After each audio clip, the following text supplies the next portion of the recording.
Early World War II, just miles off the American coast. German U-boats prey on Allied ships in the North Atlantic. This was called the American Shooting Gallery out here.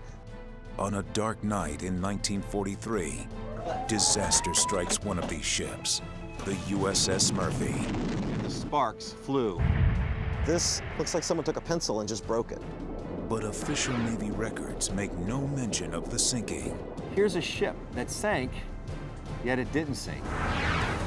Now, a dive team plunges into the North Atlantic to find out just what happened.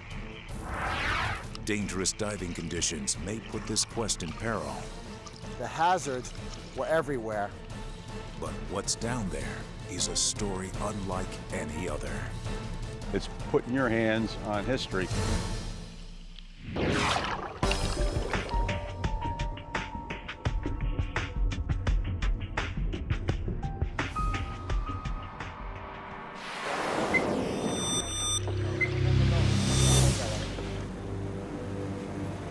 "75 miles off the New Jersey coast, wreck diver Dan Crowell is leading a team on a 260-foot plunge into the North Atlantic. The wreck of the USS Murphy has been noted on local fishing charts for years. It's usually assumed to be a sunken Liberty ship, one of the light freighters used during World War II.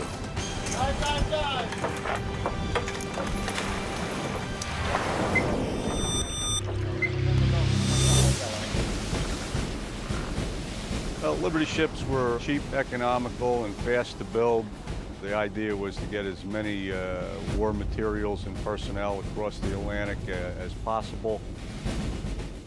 These ships provide a vital lifeline, carrying supplies to the British as they attempt to hold off Nazi Germany's war machine.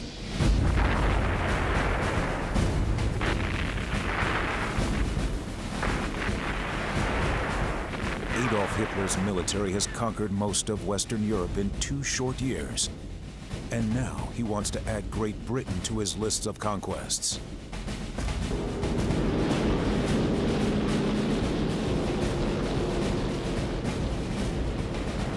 Day after day, German planes dump thousands of tons of bombs on British cities. And every month, thousands of Liberty ships carry everything from food to bullets across the North Atlantic from the United States to the valiant British people. This puts the lightly armored ships in the crosshairs of the vaunted and feared German wolf pack. Teams of U-boats that begin ripping into Allied shipping.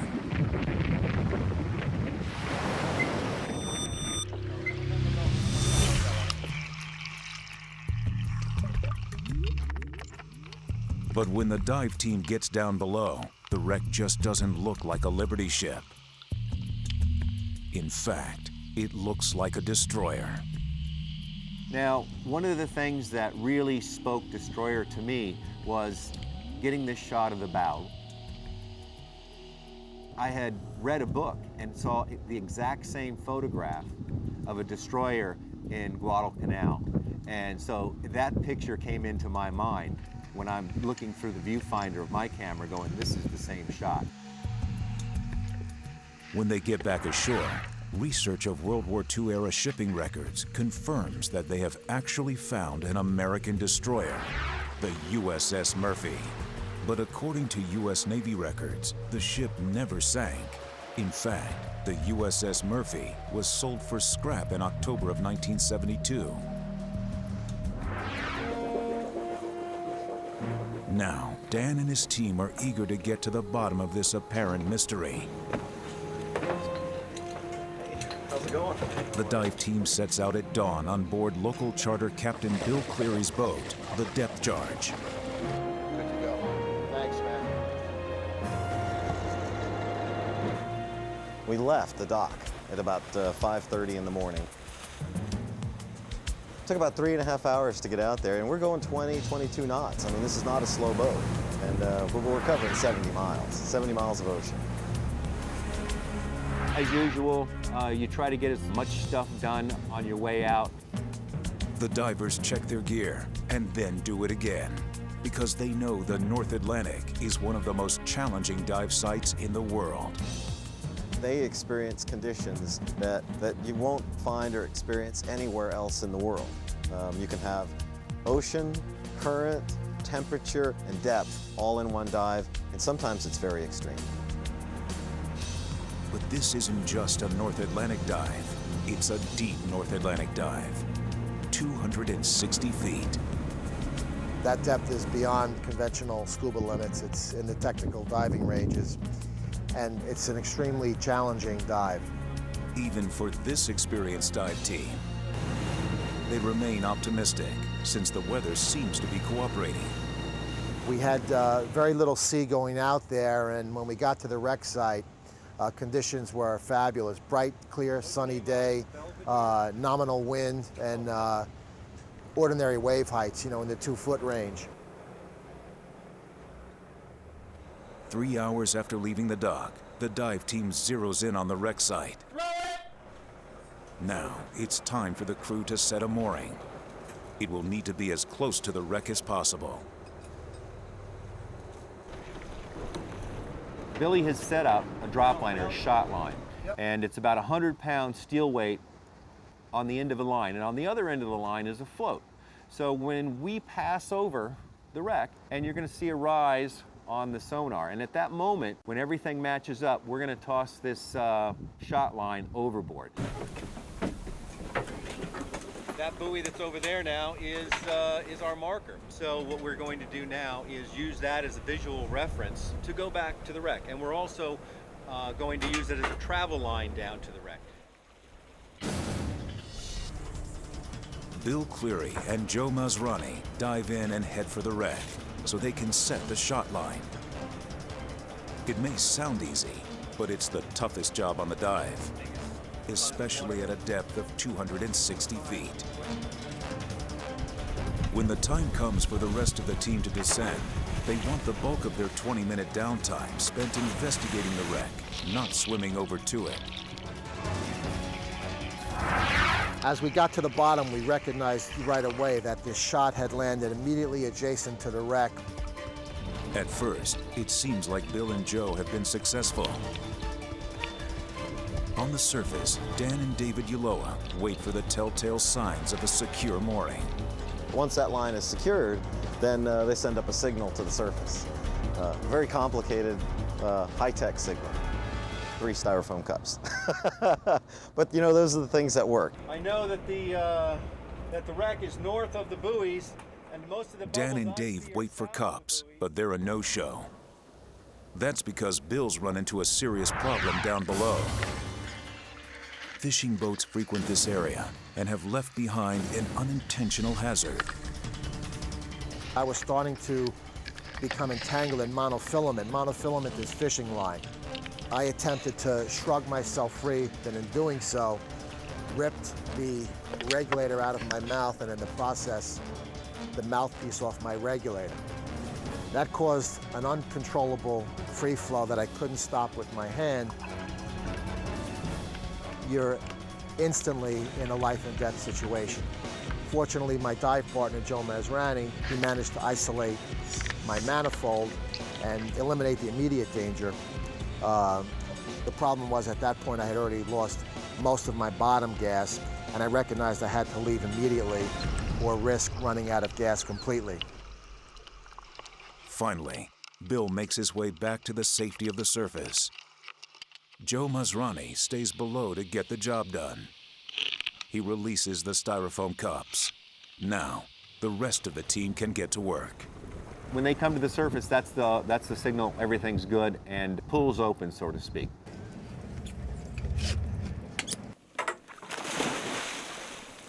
Dan and Dave splash in.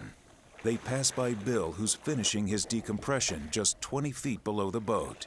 They won't know about his close call with death until later. When I jumped off the boat, I'm working to get the camera, my gear, the light to the downline. I'm working hard. I'm breathing hard. I'm getting hot. But as you drop down, the cold just comes on like opening the refrigerator door. So I get to the bottom. We're experiencing mid to lower 40-degree temperature water. At 260 feet, the divers find the mangled metal hulk. What an eerie sensation to see this beautiful ship laying on its side with the guns all twisted around in different directions. Now they come face to face with what makes this dive so treacherous. I hate to see it, but the first thing that comes into view is one of the fishing nets that has been caught on the wreck. And anything on the bottom that's just, you know, especially like this has got gun turrets, this has got antennas, this has got bridge parts, you know, this is very easy to catch a net on out there. The weather on the surface may be calm, but down here, the currents are strong enough to make the nets a real menace. The hazards in the form of billowing nets were everywhere. There were actually walls of net draped around the wreck. And this thing is just blowing, floating off into the current. Kind of looked like a sheet on the laundry line in an open field. The divers are trying to locate what caused this ship to sink. Their main goal is to try and shoot the main fisher in the wreck, but fighting the currents and the nets is sapping all their energy. We want to take a closer look at where this ship came apart. The problem is this current is smoking down there. So I dropped down real quick, actually used the wreck as a means of blocking the current. All I could do was swing the camera around a little bit, try to hold it there pretty much with all my might, and try to get a shot. The conditions are making this dive very difficult. Soon, the team has to head back to the boat. The Murphy story begins in the early years of World War II. She rolls off the production line in July of 1942.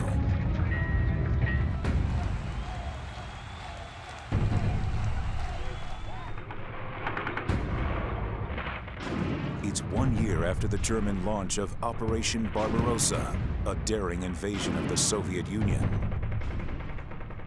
Soviet military commanders desperately call for the United States and Britain to open a second front against the surging Nazis. Aggressive American commanders favor Operation Sledgehammer, a direct invasion of mainland Europe.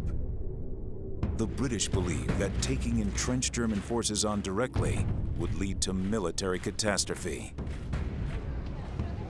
British High Command pushes for Operation Torch, an invasion of relatively lightly defended Vichy France-controlled North Africa. If Operation Torch succeeds, it would give Allied naval forces the upper hand in the Mediterranean and lay the groundwork for a military thrust up through Italy in 1943. A reluctant President Franklin Delano Roosevelt agrees to the plan. The Murphy is assigned to Operation Torch. She arrives off the coast of Morocco on November 7, 1942, and is immediately engaged in a furious exchange of fire with Axis gun batteries on shore. One of the shells makes a direct hit on the Murphy's engine room, which explodes into fire, killing 3 men and wounding 25. After 2 days, the beachhead is secured, and the Murphy sails to Boston for repairs to the badly damaged engine room. In July of 1943, the destroyer becomes part of the Allied invasion of Sicily. Codenamed Operation Husky. Over the next couple of weeks, the Murphy is attacked by German dive bombers on a number of occasions. Gunners on board take out at least 2 of the planes, but the ship again takes hits, this time to the stern.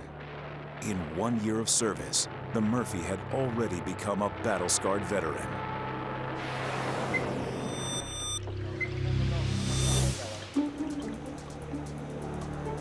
On their next dive, Dan and his team are on their way down to have a look at what made the ship a state-of-the-art fighting machine. Okay, forward. Light starts to fade at around 100 feet. Dives deeper than 130 feet are no longer considered recreational. They take expert training and experience. Dives into these depths pose lots of issues. We're still going to have to use a different gas mixture rather than air and oxygen. We're going to have to replace the air with trimix, a helium mixture. Diving at these depths puts time at a premium. We're definitely on a clock, and the longer we stay down at depth, the more hazardous it is coming up, the longer our decompression is. If you stay an extra 5 minutes, it's not like your decompression is going to be 5 minutes longer. It's going to be more like maybe 15 minutes longer. Then if you stay another 5 minutes on top of that, it's not going to be 30 minutes, it's going to be 45 minutes longer. So the team must work quickly. They confirm that the Murphy is a typical Benson-class destroyer, a ship designed to be light and fast, but also powerful enough to withstand attacks by German U-boats.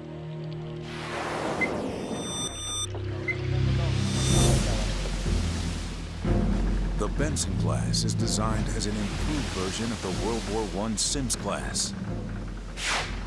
It has 2 stacks and a new machinery arrangement that features alternating boiler and engine rooms.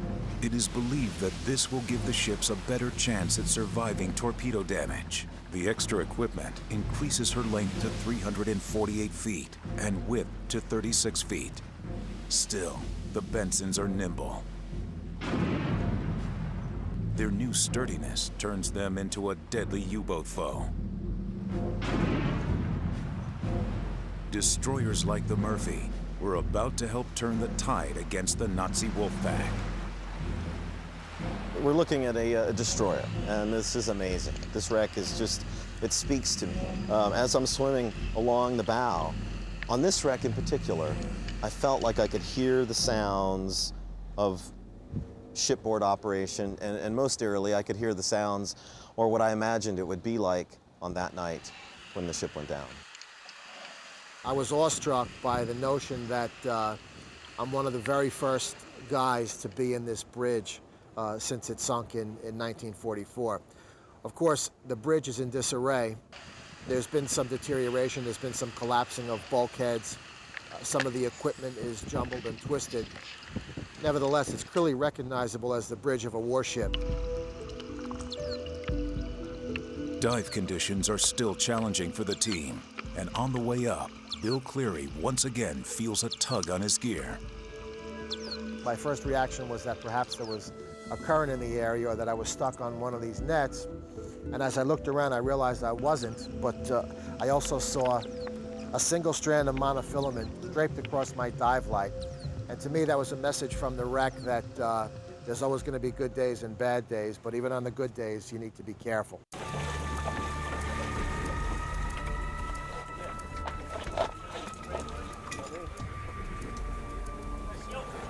Bobby, pull that ladder up.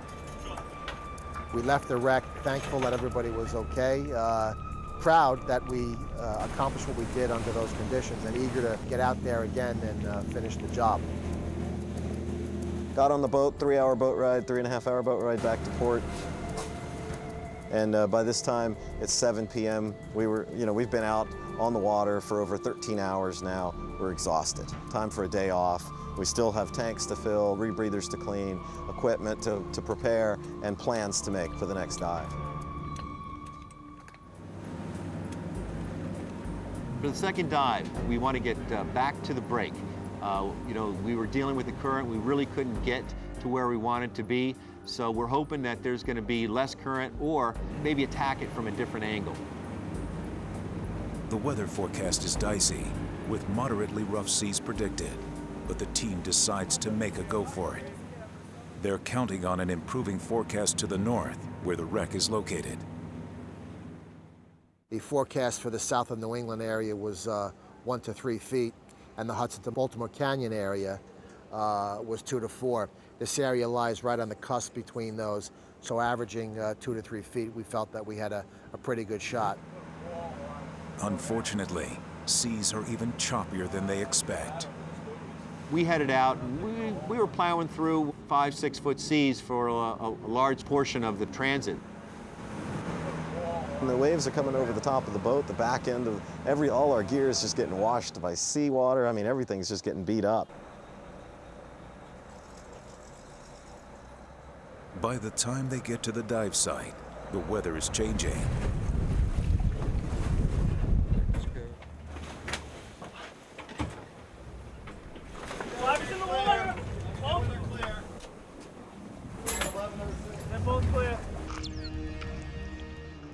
team splashes and likes what they see.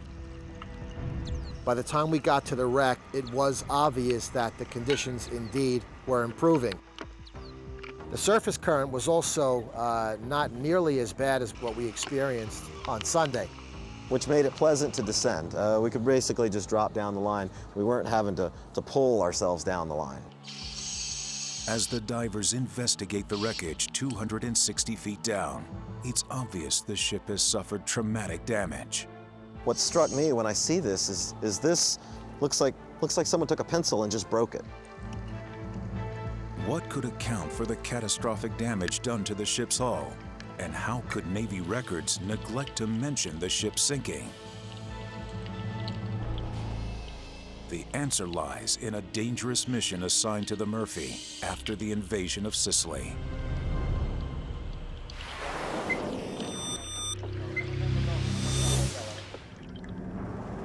In the first half of 1942, American Liberty ships are providing a vital lifeline to the British.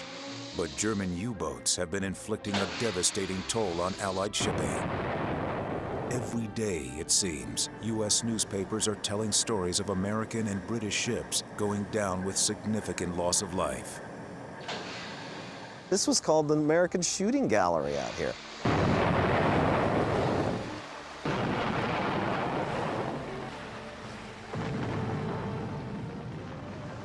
I mean, this was easy pickings for them. We had to develop a defensive mechanism of getting commercial traffic in and off the East Coast without losing any more of our tonnage. Something had to be done. It was time for America to put its foot down and take action. U.S. naval forces begin to adopt a method known as the convoy system, using destroyers like the Murphy to stand guard on the outside of these formations. The convoy system is akin to circling the wagons. And so what we're doing here is we're taking all the cargo and transport ships and we're surrounding them with warships. It is a system they hope will stem the tide of U-boat attacks and protect Liberty ships from falling into the crosshairs of the enemy, who is lurking just outside America's eastern seaports.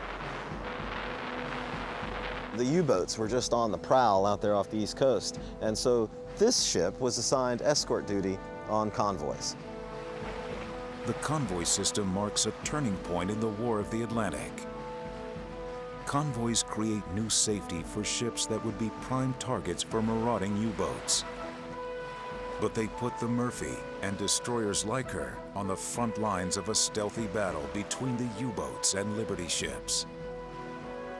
These ships were built fast and they were built with very thin armament. That way they could move fast. And so yeah, this is hazardous duty. You're out there on the front lines between commercial shipping and U-boats.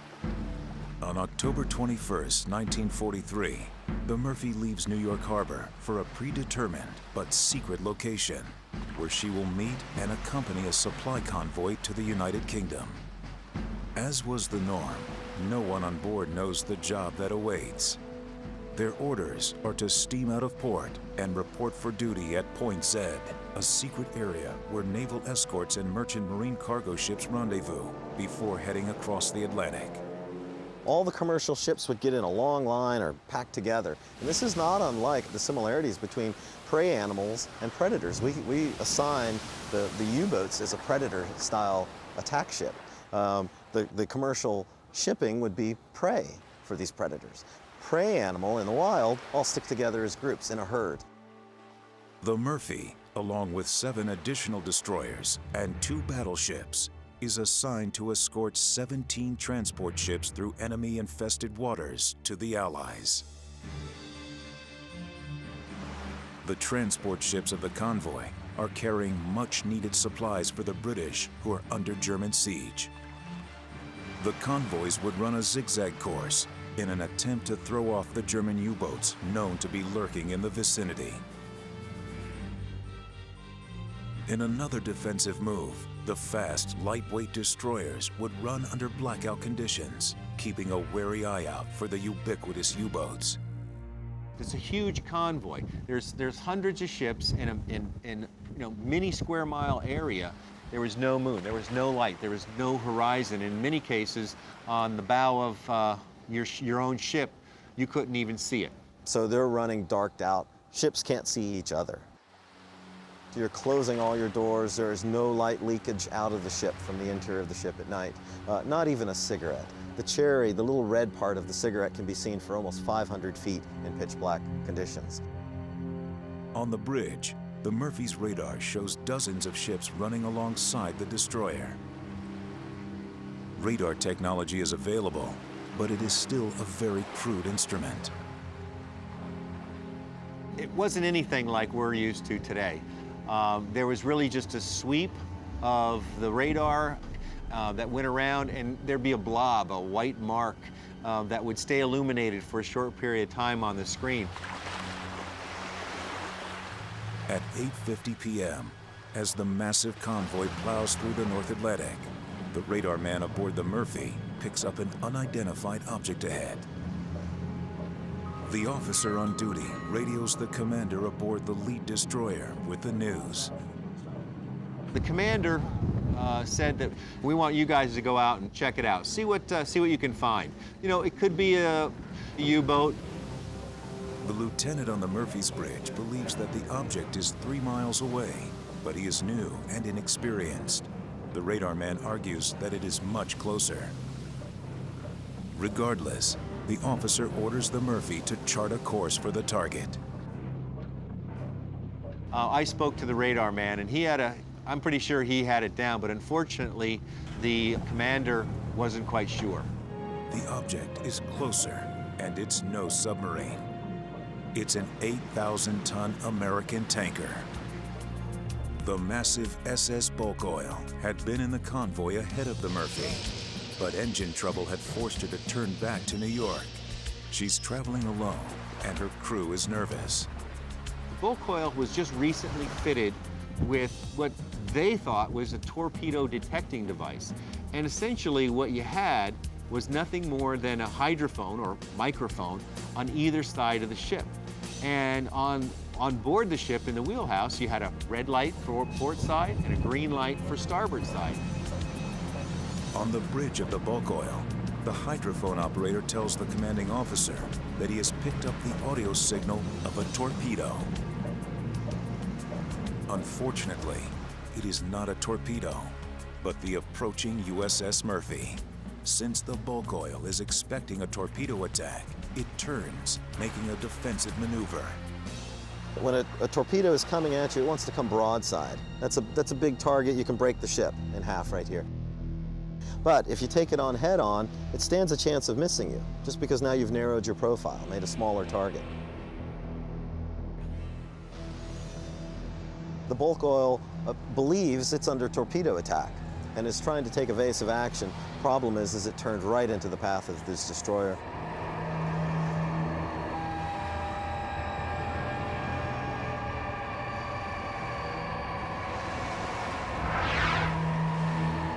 Just after 9 p.m., the Murphy suddenly shudders violently.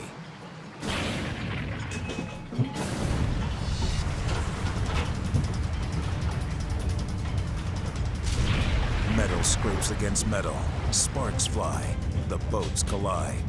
The Murphy has been struck roughly 75 miles from the safety of New York Harbor.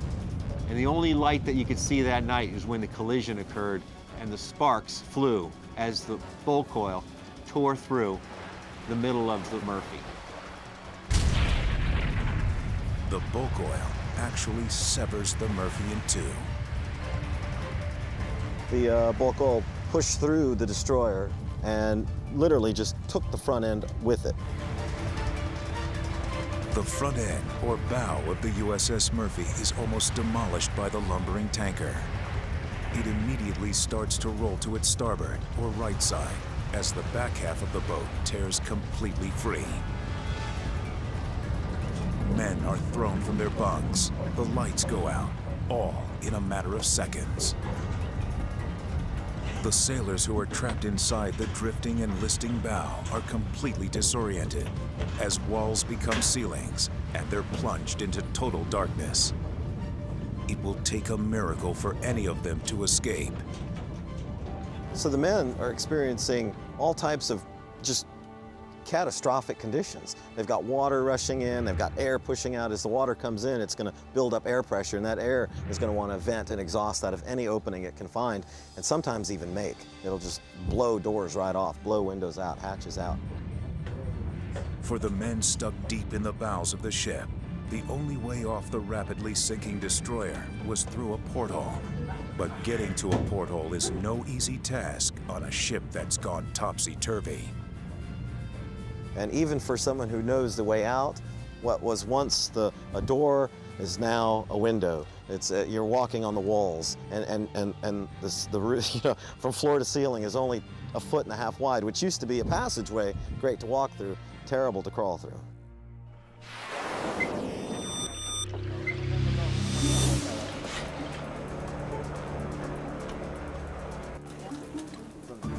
Dan and I want to go look at these portholes for ourselves and see how big they are, see if we can find an open porthole.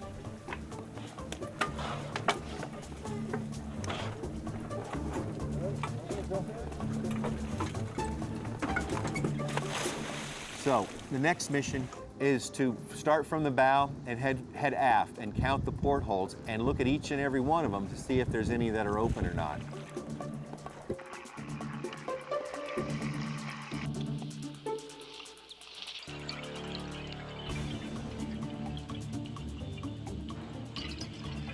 Because the Murphy was sailing dark, accounts say that all the portholes would have been battened down. Can the dive team find evidence that corroborates this story? I'm not really surprised that I'm finding all of the portholes closed. But as I go further, there is a porthole that's open. This would have been one of the few routes of escape for the desperate men. I'm looking at this porthole. It's tiny. And guys were coming through these portholes, ripping off sections of meat off of their hips. And you think about it and you look at this and you're going like, this can't be. But you know what? None of us have ever been in that situation before. So you never know what you can do. There's accounts of sailors being pulled through the portholes, and by the descriptions and pictures of this destroyer, of the Murphy, I'm looking at very small holes. But what amazed me the most was not that they were closed, but was their size. We're talking openings this big, and I had to put my hand against it to really get a relative size of just how small these openings were. I'm thinking, how do you get a person through that hole? But in a life or death situation, you get yourself out.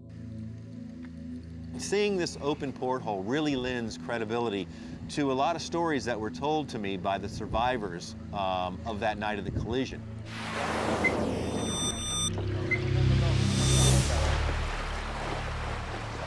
The forward section of the Murphy has been torn away and is sinking. But somehow, the stern is still floating, though dead in the water.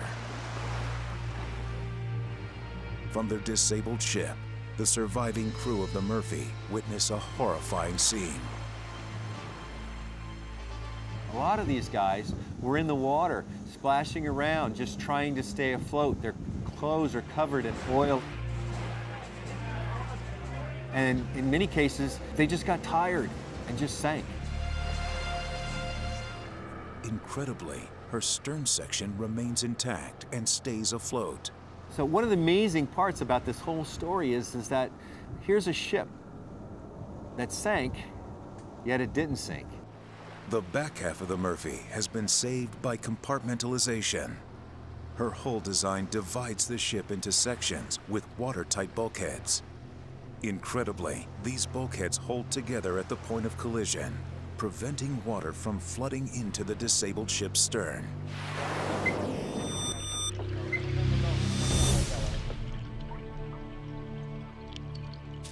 But what happened on the bow or the front of the ship? Can the dive team discover why this section sank so swiftly? They need to find the point where the bulk oil plowed through the Murphy. We want to see if there's a big straight bulkhead, or it's just a bunch of small companionways, or is it compartmentalized like the stern section that stayed afloat?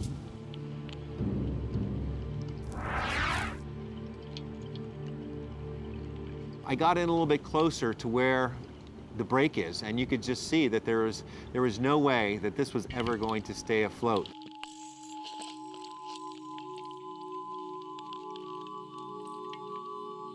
When you look at the hull, you just see straight down the bilge. This forward end had no chance. So with the Murphy, when it got cut in two, it was more like an open-ended glass that just filled with water and went right down. The watertight bulkheads on the stern or back section survived the collision, but those on the front end were ripped from the hull at the time of impact, allowing thousands of gallons of water to rush in and sink the bow in minutes. That explains the wreckage we see 60 years later.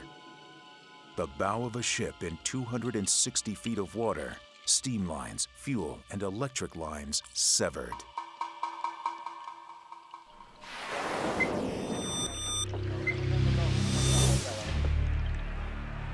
Back on the surface in 1943, desperate men are swimming in oil-slicked water, trying to avoid the flames all around them.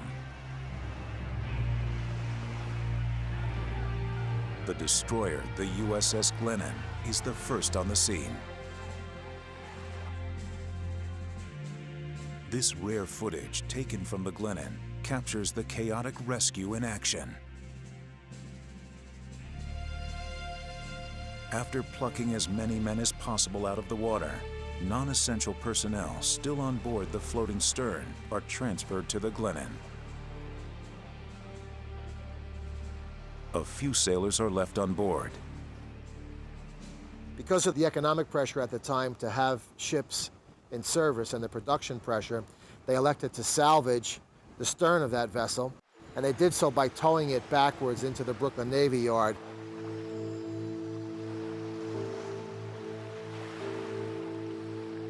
On October 22nd, the following day, the Murphy is towed under a Brooklyn bridge loaded with curious crowds who had already heard the news of the disastrous collision. At the Brooklyn Navy Yard, she is dry docked and fitted with an entirely new bow.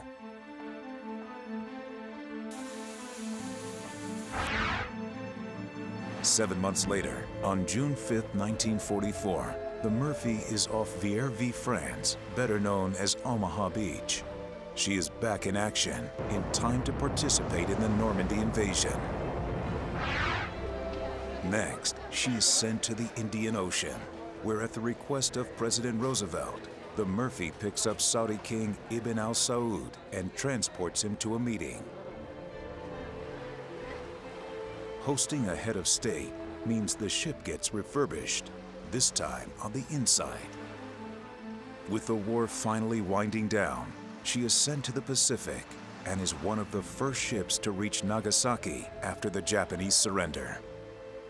The Murphy is finally decommissioned on March 9, 1946, where she is assigned to join the Charleston Group Atlantic Reserve Fleet. In 1972, after 4 decades of service, she is sold for scrap. The official records tell the story of a decorated veteran that participated in nearly every theater of World War II. But the dive site off the New Jersey coast reveals a tragic part of her history that has been almost forgotten until now. What's left on the ocean floor is this forgotten piece, a forgotten piece that we found and have been able to bring back to light, not just for ourselves and the immense reward that you feel from doing that, but for the families of the people that were lost as well. This whole thing about the Murphy, how it didn't really sink, but it did. I mean, the heart of the ship was ripped out. I guess technically it didn't sink, but you lose 35 guys in the bow of your ship. It's a significant loss. I don't know how you can't really count it as a loss. You know, the reality is nearly 50% of the ship is on the bottom of the ocean. And the irony here is it's the only portion of the ship that's actually still in existence. The rest of it, as they like to say, is razor blades.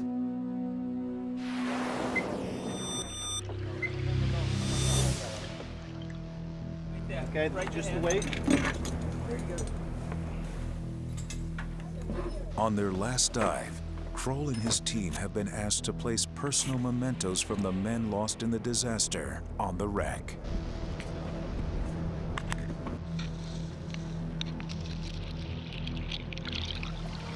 We want to put the charm, we're going to put it in this porthole. I can't think of a better place to drop this, this charm at. So we get into position and opened the case and slid it into the porthole.